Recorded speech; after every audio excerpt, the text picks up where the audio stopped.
नमस्कार, मैं अजय कुमार शर्मा और आप देख रहे हैं एजुकेशन नगरी और आज हम उपस्थित हैं शहीद स्मारक पर।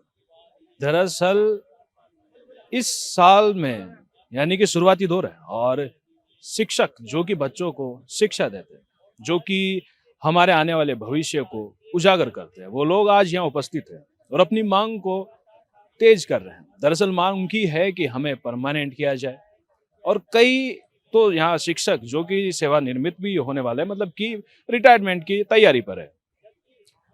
तो इन लोगों की मांग है कि हमें परमानेंट किया जाए और काफी संख्या में आज शिक्षक उपस्थित हैं, आप सब देख पा रहे होंगे।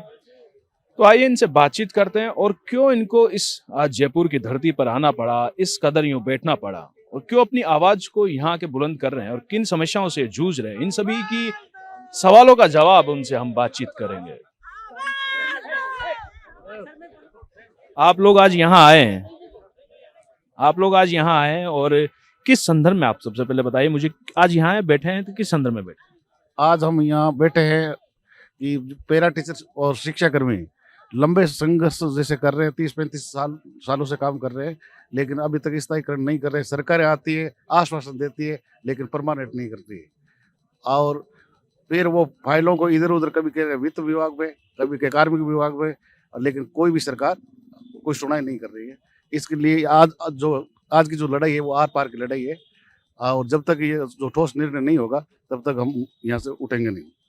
अच्छा, ये आपने 1 साल से आपका फाइल है वित्त विभाग में चल रही है, तो क्या अब तक वहां से जवाब आया 1 साल के अंदर? 1 साल नहीं है अभी। जैसे ये सरकार, इस सरकार से जो पूर्व जो सरकार थी, उस समय भी उन्होंने जैसे सेवा नियम भी बना दिए थे। और उसके बाद में जैसे आचार संहिता लग गई और वो बंद हो गए। फिर इन्होंने जो इसमें लिखा बिंदु संख्या 20, उस पर उन्होंने कहा था कि हम आते ही घोषणा में लिया था कि भी आपका स्थायीकरण कर देंगे, लेकिन फिर भी आज तक वो उस पर कोई गौर नहीं कर रही है। अच्छा, कितने समय से आप सेवा दे रहे हैं? पिछले 35 सालों से सेवा दे रहे हैं। पिछले 35 साल से। और मांगे क्या है आप लोगों की? हमारी मांगे एक ही है साहब, नियमितीकरण की, जो कि सरकार ने कर भी दिया। पहले शिक्षाकर्मी बनाए, पैरा टीचर्स बनाए। ग्रामीण क्षेत्रों के अंदर मात्र 17% साक्षरता प्रतिशत था हमारा, कोई साक्षर नहीं था ग्रामीण क्षेत्र में। उन क्षेत्रों में हमने, सरकार ने स्कूलें खोली, हमें लगाया, हमें मतलब बीएसटीसी ट्रेंड भी किया, डीएलएड करवाई, सब कुछ करवाया सरकार ने। और सरकार ने नियमितीकरण के लिए 2022 के अंदर एक संविदा रूल बना दिया। रूल बना करके नियमितीकरण के लिए एसओपी तक जारी कर दी, शेड्यूल जारी कर दिया कि इस तरह हम आपको नियमित करेंगे। और वो ही फाइल, फिर वो सरकार चली गई, नई सरकार आ गई। अब ये फाइल वित्त विभाग में से कभी कार्मिक विभाग जाती है, कार्मिक विभाग ऑब्जेक्शन लगा देता है, वित्त विभाग में चली जाती है, वित्त विभाग से विधि विभाग में चली जाती है। यूं ये 2 साल से फाइल घूम रही है। सरकार ने अच्छा, फिर उसके अंदर एक ऑप्शन रखा था स्क्रीनिंग करा के, भाई स्क्रीनिंग करेंगे, लीगल है अनलीगल है, योग्यता क्या है, सब कुछ है, जांच करके वो स्क्रीनिंग की भी होगी हमारी, सब प्रक्रिया पूरी होगी। गहलोत सरकार ने सारी प्रक्रिया पूरी कर ली। राज्य स्तर की सारी, जिला स्तरीय जो कमेटी बनाई थी उन्होंने, राज्य स्तर की कमेटी, उन्होंने पूरी स्क्रीनिंग करके पूरा बायोडाटा लेकर के कंप्लीट कर दिया और प्रशासनिक आदेश तक जारी कर दिया। वो हमारे पास पड़ा है और फिर भी सरकार ने नियुक्ति नहीं दी। अच्छा, आप बता रहे कि अशोक गहलोत जी के समय की ये सब कुछ चल रहा है और अभी बीजेपी की सरकार है, तो इन 2 साल में कुछ तक अभी आपके बातों पे ध्यान नहीं दिया गया? 0% है सर, कोई भी बातों, किसी भी बात पर ध्यान नहीं दिया। सरकार के हर विधायक, हर मंत्री, मुख्यमंत्री, उप मुख्यमंत्री महोदय से, सबसे हमने निवेदन कर चुके हैं, सबके आगे जाके, और उन्होंने कहा भी है हाँ ठीक है, ये बात आपका काम होने वाला है, हो जाएगा, कोई दिक्कत नहीं, कल हो जाएगा, परसों हो जाएगा। मतलब ऐसे करके इन्होंने 2 साल निकाल दिए, 2 साल निकाल दिए। हर चुनाव में वादा किया है, ये नहीं है कि गहलोत सरकार ने नहीं किया, बीजेपी सरकार ने नहीं किया। दोनों ने अपनी घोषणा पत्र के अंदर बाकायदा वादा किया, फिर भी पूरा नहीं किया। तो सरकार को आप किस तरीके से देख रहे हैं कि कहीं कांग्रेस सरकार ठीक थी या फिर बीजेपी ठीक है, ये बताइए पहले तो। इस मामले में कहीं न तो आपको समझ में आ रहा होगा कि शायद ये उम्मीद वहां करी जा सकती थी। उम्मीद थोड़ी पीछे गहलोत सरकार में थी, क्योंकि प्रशासनिक आदेश जारी होता है, प्रशासनिक लेटर जब जारी हो जाता है ना, तब पूरी प्रक्रिया होने के बाद में प्रशासनिक आदेश जारी होता है नियुक्ति के लिए, और वो प्रशासन को नियुक्त करता है कि अब आप इनकी नियुक्ति कर दो। लेकिन उन्होंने फिर भी उस मतलब आचार संहिता लगते ही वो गायब, नए सिरे से फिर सारी प्रक्रिया, सारे जितने भी थे सारी प्रक्रिया इन्होंने रद्द की है, सारी प्रक्रिया रद्द करके नए सिरे से चलवा दिया इन्होंने। 2 साल से, पिछले 2 साल से फाइल चल रही है, जीरो से स्टार्ट। मतलब इनकी जंग लगातार जारी है और ये लड़ते रहेंगे। सरकार अपना अपना काम करती है 5 साल में और सरकार फिर भूल जाती है इन लोगों का एक कहना है। फिलहाल मैं आपसे पूछना चाहूंगा कि आप लोगों की जो समस्या है उससे आप जूझ रहे हैं कि परमानेंट किया जाए, सेल्फ बिहाफ की समस्या, और लेकिन इसमें आपने मेंशन किया है कि कुछ लोग रिटायर्ड भी हो रहे हैं, तो कितने समय से लोग सेवाएं दे रहे हैं और उनके साथ जो समस्या हो रही है आप कैसे आज उसको देख रहे हैं? हमारे जो परियोजना थी शिक्षा कर्मी और पैरा टीचर, ये 25 से 35 साल हो गए हमें सेवा देते हुए, और हमारे प्रत्येक महीने में 5-7 आदमी तो रिटायरमेंट हो रहे हैं और 5-7 आदमियों की तो मृत्यु हो रही है। जो मृत्यु हो रही है उनको कुछ नहीं मिल रहा है, जो रिटायरमेंट हो रहे हैं वो भी खाली याद कर जा रहे हैं, मिल कुछ नहीं रहा है। और हम एज ए टीचर, जो 3rd ग्रेड टीचर काम करता है वो एज ए टीचर हम काम कर रहे हैं। हमारे पास HM का पावर है, BLO है, मतलब A to Z काम करते हैं जो एक टीचर करता है, लेकिन हमें जो मानदेय है वो अल्प मानदेय मिल रहा है, और जो HR वगैरह DA वगैरह कुछ भी कोई सुविधा नहीं है, तो वो भी समय पर नहीं मिलता है। और सरकार से मैं गुजारिश करनी चाहूँगी कि हमारा जो नियमितीकरण है वो जल्दी से जल्दी किया जाए, क्योंकि हमारे भी बच्चे हैं, हमारा खुद का भविष्य सुरक्षित नहीं है तो हम बच्चों का भविष्य क्या सुरक्षित करेंगे। आपको कितना समय हो गया सेवा देते? 25 वर्ष हो गए मुझे, 2001 की नियुक्ति है, 25 वर्ष हो गए। तो आइए, और भी लोग यहाँ बैठे हैं, शिक्षक यहाँ बैठे हैं जिनको बच्चों को पढ़ाना चाहिए था, उनको अच्छे से ज्ञान दे रहे थे। आज लोग वो सरकार से मदद मांगने के लिए यहाँ बैठे हैं। तो आप लोग आए हैं जी, कहाँ से आप आए? झालावाड़ जिले से हैं सर। हाँ जी, कितने समय से सेवा दे रहे हैं? हम 27 साल हो गए सर, और ये एकदम न्यूनतम वेतन में काम कर रहे हैं, और जो हमारे बराबर के जो नियमित शिक्षक हैं उनके बराबर काम कर रहे हैं, उनसे चौथाई सैलरी भी हमें नहीं मिल रही है सर। और जो कांग्रेस सरकार आती है वो भी वादा करती है, बीजेपी सरकार आती है वो भी वादा करती है, और हमेशा झूठे वादे करके झूठे काम हमारा कुछ नहीं करती है सर। अच्छा, रिटायरमेंट कब है आपकी? मेरा रिटायरमेंट में 7 साल है सर। 7 साल। उम्मीद है 7 साल में सरकार सुन लेगी? सर ये कोई सरकार नहीं सुनती, बीजेपी भी आती है वो बहाने बनाती है, वो भी हमें चुनाव के टाइम आश्वासन दे देती है भाई संविदा कर्मियों को परमानेंट करेंगे, तो कांग्रेस आती है तो वो भी यही करती है। अब देखते हैं सर कि हो जाए, बुढ़ापा सुधर जाए, यही उम्मीद से। अब यदि अभी हमारा काम नहीं हुआ, हमें नियमित नहीं करा, तो हम जयपुर में स्थायी धरना देंगे, यहाँ के बाद हम दिल्ली के लिए रवाना होंगे। कितनी सैलरी आपकी? 16,900 है सर। जीवन यापन करने में 16,000 में हो पाता है? बिल्कुल नहीं हो पाता सर, जीवन यापन में 16,000 से क्या होता है। तो सरकार से आप आखिरी मांग क्या है, अगर उम्मीद क्या है आपको कि सरकार सुन लेगी, ये भी उम्मीद नजर आ रही है आपको? सुनना पड़ेगा सर, हम यहाँ पे भले शहीद स्मारक पे शहीद हो जाएंगे, लेकिन या तो हम जयपुर में, या फिर जयपुर में नहीं सुनेंगे तो हम दिल्ली के लिए रवाना होंगे, शहीद स्मारक में शहीद हो जाएंगे। या तो सरकार को सुनना ही है। तो ये वो टीचर हैं जिन्होंने काफी समय से सेवा देते आ रहे हैं, लगातार काफी समय से सेवा दी, 35 साल, 40 साल इनको हो चले, कुछ रिटायरमेंट की तैयारी पे भी हैं। उन लोगों की अभी तक लड़ाई जारी है और शायद कुछ लड़ाई करते करते रिटायर्ड भी हो जाएंगे। और भी लोग उपस्थित हैं यहाँ पे। जी, आप लोग यहाँ आज बैठे हैं, शहीद स्मारक पर आज बैठे अपनी आवाज बुलंद करने के लिए, तो इस परिस्थिति को कैसे देखते हैं? सर हम राजीव गांधी पैरा से लगे हुए थे 99 के में, 1999 में, 1999 लगे हुए, तो हमारी सरकार समान कम संबंधित, जब हम 2011 जनगणना हमने करवाई, मैं BLO भी रहा हूँ, लोकसभा चुनाव, विधानसभा चुनाव, जनगणना सब हम समान काम संबंध में लगे, हमारे क्यों नहीं करती। BLO के कार्य भी संभालता हूँ मैं, विधानसभा का लोकसभा चुनाव भी हमने करवाया है, 2011 जनगणना भी हमने करवाई है, अभी हमारे पद पे हूँ, तो हम भी उस हमारे कम अल्प मान दे देते हैं सरकार, हमारे को घर के गुजरना बहुत मुश्किल हो जाता है। तो आपने प्रयास किया इससे पहले भी, जैसे कि और लोगों से बातचीत की, प्रयास किया, अपने स्तर पे भी बातचीत करने की कभी कोशिश की आपने? कोशिश बार बार करते, हम 99 से धरना दे रहे हैं, शहीद सचिवालय पे जाते हैं, हम कम से 25 बार आ गए हैं, हर साल आते हैं, साल के 2 बार तो आते हैं यहाँ पर, तो ये आश्वासन देते हैं, कोई सरकारी रूल्स बना दिया है, अब बन रहा है, कैबिनेट में जाएंगे, हमारी फाइल घूमती रहती है, हमारी इधर से उधर फाइल घूमती रहती है, कोई निर्णय नहीं हो रहा है। एक अधिकारी से दूसरे अधिकारी को। तो आइए और लोगों से भी बातचीत करते हैं और जानते हैं कि इनकी समस्याएं बड़ी गहनता के साथ, क्योंकि सेवाएं काफ़ी समय से चल रही है और सेवाएं काफ़ी समय से दे रहे हैं लोग, लेकिन इनके साथ जो सरकार परिस्थिति में खड़ा कर रखी है, सरकार जिस परिस्थिति में इनको ला रखी है, वो परिस्थिति कुछ ऐसी है कि लगातार सेवाएं देने के बाद, इतना समय गुजार देने के बाद, महंगाई के दौर में ये लोग अपना जीवन यापन कैसे कर पा रहे हैं, ये सबसे बड़ी समझने वाली बात है। तो बातचीत करते भाई साहब, आज हम यहाँ उपस्थित हैं, तो ये पूरी कहानी जो सरकार ने अब तक, ये पिछली सरकार, बीजेपी सरकार, कांग्रेस सरकार की ये जंग जो आपने लड़ी है, इसको किस तरह के साथ है? सर, हम 1999 से राजीव गांधी पैरा टीचर के नाम से कांग्रेस सरकार ने स्कूलें खोली थी दूर दराज ढाणियों के अंदर।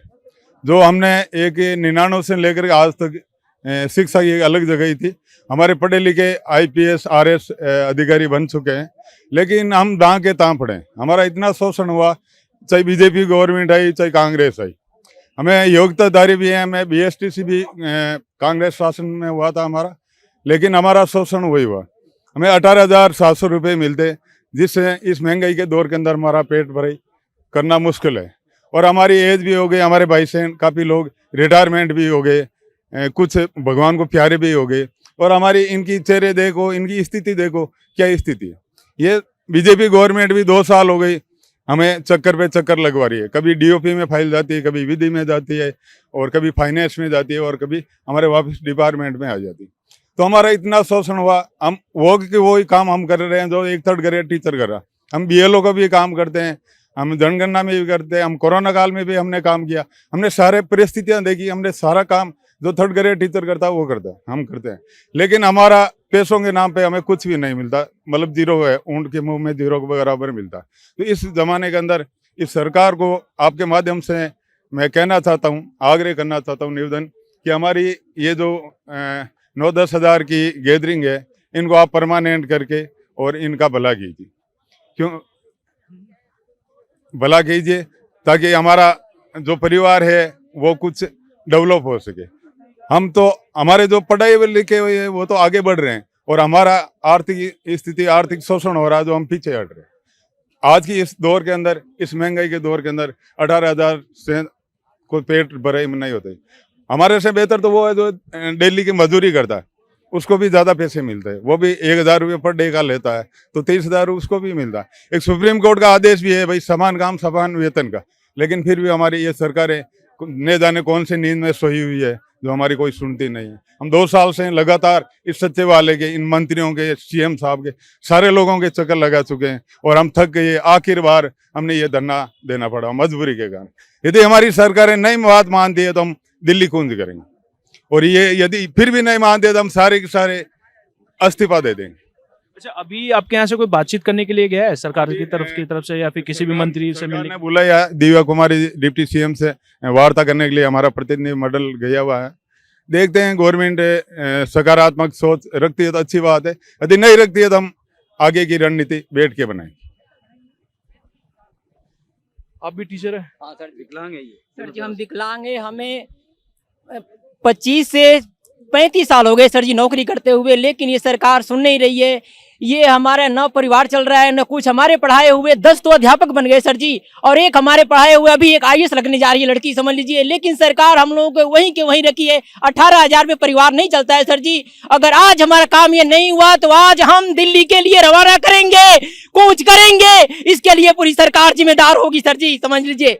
हम विकलांग होते हुए सर जी BLO का काम करते हुए राजस्थान में सबसे नंबर 1 टॉप पे आए थे सर जी, जब हमको SDM ने सम्मानित किया था।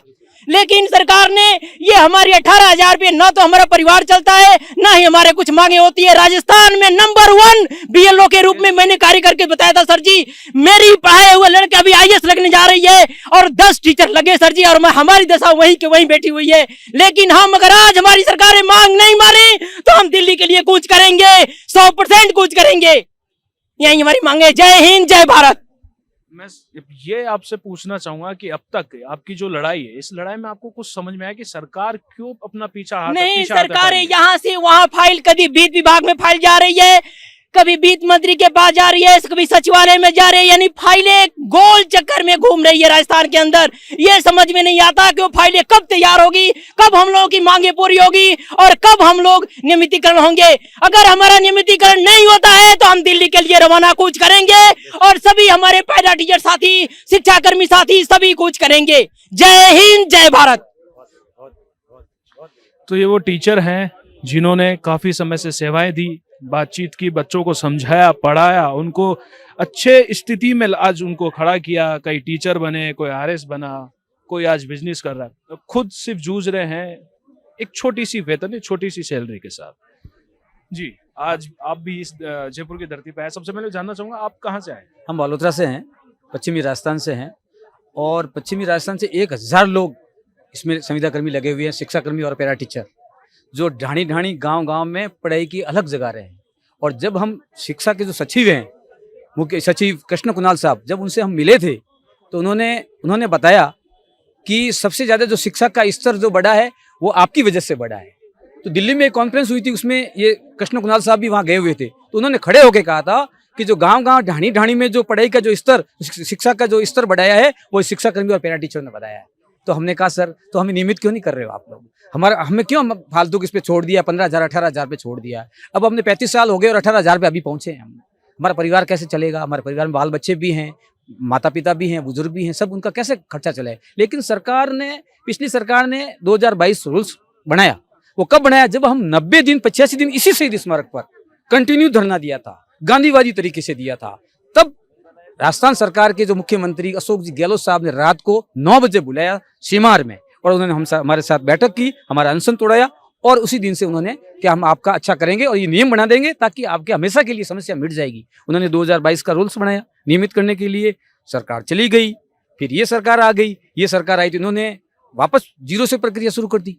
जीरो से प्रक्रिया शुरू की तो कि हम आपका कर रहे हैं। हम जब भी मिलते थे डेलीगेशन के रूप में हर अधिकारियों से मिले, ऐसा कोई अधिकारी नहीं जिसको हम छोड़ा नहीं है। शिक्षा सचिव हो, वित्त सचिव हो, मुख्यमंत्री से खुद मिले वहाँ, उसमें वो वहाँ सबसे पहले वहाँ रहते थे वहाँ पे। तो उन्होंने कहा इतने दिन आप साल निकालिए, तो अब कुछ महीने की बात है, हम आपको नियमित करेंगे। लेकिन उन्होंने नियमित नाम की एक फाइल चलाई है और फाइल वापस इधर से घूम के वापस अपनी जगह पे यथास्थिति पे आ रही है। कोई आज दिन तक कुछ नहीं हो रहा है। हम जब भी मिलने जाते हैं, आपका काम हो रहा है, बिल्कुल हो रहा है, फाइल हो रही है। अब वो कोई ना कोई ऑब्जेक्शन लगा के फाइल को वापस यथास्थिति में ला देते हैं। उस फाइल को वापस प्रोसेस में लाने के लिए 3 महीने लगते हैं, क्योंकि वित्त विभाग में वित्त में आती है, वित्त नियम में आती है, वित्त बजट में आती है, दिया कुमार जी साइन करती है, फिर बाद में वो फाइल बनती है, फिर वापस वो डीओपी में जाती है, डीओपी कोई ना कोई ऑब्जेक्शन लगा देते हैं, फाइल को वापस जगह पे लाते हैं। तो हम नियमित कब होंगे? हमारे हर कर्मचारी, हर व्यक्ति, शिक्षा कर्मी हो चाहे पैरा टीचर हो, हर महीने में 5 से 10 ये रिटायरमेंट हो रहे हैं। बेचारे क्या लेके जा रहे हैं? खाली आते हैं, खाली लेके जा रहे हैं, कुछ नहीं मिल रहा है उनको। वो 18,000 मिलने थे, वो भी मिलने बंद हो जाता है, तो उनको घर कैसे चलेगा? तो सरकार को संज्ञान में लाना चाहिए कि जब आप सरकार, आपका एजेंडा था कि हम जब भी सरकार में आएंगे तो आपको नियमित करेंगे, ये सरकार का एजेंडा था, तो सरकार एजेंडा को पूरा क्यों नहीं कर रही है? ये लिपापोती कर रही है सरकार। हाँ, कहीं ये सरकार की लड़ाई तो नहीं चल रही, उसमें आप लोग पीछे जा रहे हो खामखा? क्या ऐसा कुछ आपको लगता है? ऐसा भी हो सकता है कि भाई उस सरकार ने ये रूल्स बनाए हैं 2022, तो क्रेडिट वो सरकार ले ली, इसलिए हम उनको नियमित करेंगे तो वो सरकार लेगी। ऐसा कुछ नहीं है, हम तो पढ़ाने वाले हैं। हमारे अभी एक ने बताया, अशोक गहलोत जी ने सब कुछ तैयारी कर ली थी, हाँ, लेकिन ये मुझे नहीं बताया आप लोगों ने कि कब लास्ट टाइम बात हुई थी और सरकार उनकी कब गई थी?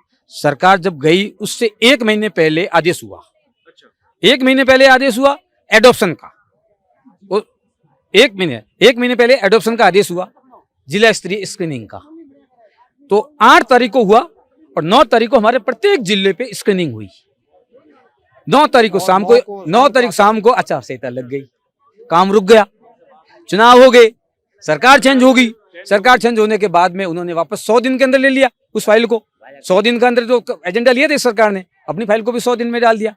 100 दिन में डालने के बाद हम आपका कर रहे हैं, उसने जीरो से की, उसने नाम चेंज कर दिया। पहले हमारा कनिष्ठ शिक्षक नाम दिया, हम पैरा टीचर थे, शिक्षा कर्मी थे, किसी का कनिष्ठ शिक्षक दिया, किसी का सहायक शिक्षक नाम दिया, उसके नाम से एडॉप्शन हुआ हमारा। अब इन्होंने नाम चेंज कर रही है सरकार का, हम आपका साला सहायक बना रहे हैं, पता नहीं क्या बना रहे हैं। तो हमें उससे कोई मतलब नहीं है, चाहे नाम कुछ भी हो, हमें तो नियमितीकरण चाहिए। उस 2022 के रूल्स के अंदर एक पॉइंट नंबर 20 है जो हमें नियमितीकरण के लिए है, तो 20 के अनुसार हमें नियमितीकरण चाहिए। और अभी आज सरकार का बुलावा आया है, माननीय वित्त मंत्री दिया कुमार जी से डेलीगेशन 5 सदस्यीय गया है। अब वो क्या बात करके आता है? अगर बात सकारात्मक नहीं रहती है तो हम यहीं बैठे रहेंगे, यहीं रहेंगे, आगे की रणनीति बनाएंगे और फिर यहाँ से कुछ हम दिल्ली तक भी कर सकते हैं। वो हमारा अंडरग्राउंड रहेगा, ये बात है। Thank you. तो ये वो शिक्षक हैं जिन्होंने काफी समय से सेवाएं दी और बच्चों को शिक्षित किया, बहुत सारे बच्चों को पढ़ाया लिखाया, अपने पैरों पे खड़ा किया, और वो बच्चे आज अच्छे काम कर रहे हैं, अच्छे पोस्ट पे हैं, कोई अपना बिजनेस कर रहा है। लेकिन दरअसल जो भविष्य बना रहा है उनका ही भविष्य खतरे में है। तो भविष्य क्या बोलूं, अब तो रिटायरमेंट की तैयारी है और कई तो रिटायरमेंट भी हो चले। तो उन सभी को देखते हुए अब सरकार ने फिर भी इनको अनदेखा किया। इनका कार्य करने का जो वो प्रक्रिया थी वो भी काफी अच्छी रही कि ग्रामीण इलाके में उन्होंने शिक्षा दी, बच्चों को शिक्षित किया, जहां शिक्षा नहीं पहुंच पा रही थी वहां तक शिक्षा पहुंचाई। उसके बावजूद भी इन लोगों का ये हाल था। अब देखना ये होगा कि इनकी लड़ाई काफी समय से जारी है, जो एक सरकार से दूसरी सरकार तक अटकी हुई है, और 2 साल गुजर चुके हैं। पिछली सरकार ने भी 1 महीने पहले जारी किया था, वो भी खत्म हो चुका। अब देखना ये होगा कि सरकार और दिया कुमारी से बात करने गए हैं, क्या इनकी फाइलें आगे बढ़ पाती है वित्त विभाग से, या फिर से अनसुना कर दिया जाता है। अब ये तो समय ही निर्धारित कर पाएगा, लेकिन जो शिक्षा दे रहा है उनके साथ इंसाफ होना चाहिए, ये मेरा निवेदन रहेगा सरकार से। और ऐसी ही न्यूज के लिए बने रहिए नगरी न्यूज में। नमस्कार।